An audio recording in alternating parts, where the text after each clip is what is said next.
جب تم اللہ سے ایک ہی چیز بار بار مانگتے ہو تو جان لو کہ آزمائش کے دوران اکثر اللہ اس چیز کو دور کر کے بھی آزماتا ہے تاکہ تم تڑپ اٹھو اسے پانے کے لیے اور اپنے رب کے قریب ہو جاؤ۔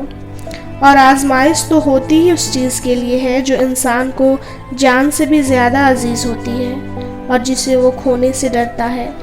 جب بھی ہمارے الفاظ ختم ہو جائیں اور آنسو اللہ کو ہمارا حال دل بیان کرنے لگے، یہی تو صبر کی آخری حد ہوتی ہے۔ جب سب کچھ ناممکن لگ رہا ہوتا ہے تب دل پھر بھی کہتا ہے کہ بس وہ چاہتا ہے کہ یقین رکھو، کیونکہ تمہارا صبر اور یقین تمہیں کن کی منزل تک لے جاتا ہے۔ وہ تو انتظار میں ہے کہ میرا بندہ مجھ سے مانگے، وہ تو دینے کے بہانے ڈھونڈتا ہے، تو پھر تم مانگتے ہوئے کیوں تھک گئے ہو؟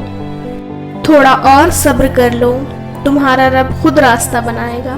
تمہاری دعاؤں کو اللہ پہلے ہی قبول کر لیتا ہے اور پھر تمہیں آزمائش میں ڈالتا ہے تاکہ دیکھ سکے تم اس پر یقین کے کس حد تک جا سکتے ہو۔ تم سوچتے ہو کہ اللہ تمہارے درد سے واقف نہیں؟ ارے وہ تو راتوں میں تمہاری آنکھ سے نکلے ہوئے آنسوؤں اور تڑپ کر مانگی ہوئی دعاؤں کو بھی جانتا ہے، تمہارے ایک ایک سجدے کو بھی جانتا ہے۔ جب بھی دعا کرو تو پورے یقین کے ساتھ کرو، یہ سوچ کر کے کہ میرا اللہ مجھے لازمی دے گا، اگر مگر کچھ نہیں۔ جب تم اپنے رب کو پکارو تو یہ ممکن ہی نہیں کہ وہ رب اپنے بندے کے پکار نہ سنے، وہ پکار بھی سنتا ہے اور کن بھی فرماتا ہے۔ بعض اوقات ایسا بھی ہوتا ہے کہ بہت شدت سے دعا کرنے کے باوجود بھی دعا قبول نہیں ہو رہی، تو ہم اللہ سے بہت جلدی مایوس ہو جاتے ہیں۔